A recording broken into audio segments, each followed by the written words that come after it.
ایضا در یکی دیگر از غرفه‌هایی که در این نمایشگاه آمدن محصولاتشان را به نمایش گذاشتن قرار داریم که البته خب از کشور دوست ایران آمدن و خاصه در رابطه با محصولاتشان و اینکه حضورشان در این نمایشگاه چقدر پررنگ بوده و خوشایند بوده برشان خواستیم داشته باشیم. وقتتان بخیر، خسته نباشین. وقت بخیر، خوبین، سلامت، انشالله خوب و سلامت باشین.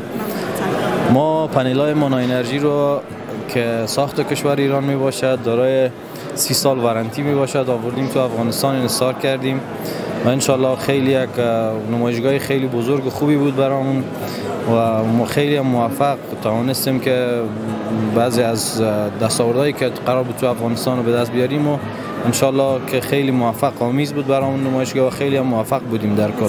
خب در افغانستان اینا فکر کنم به نام سولر یاد میشه و در ایران به نام پنل. بله.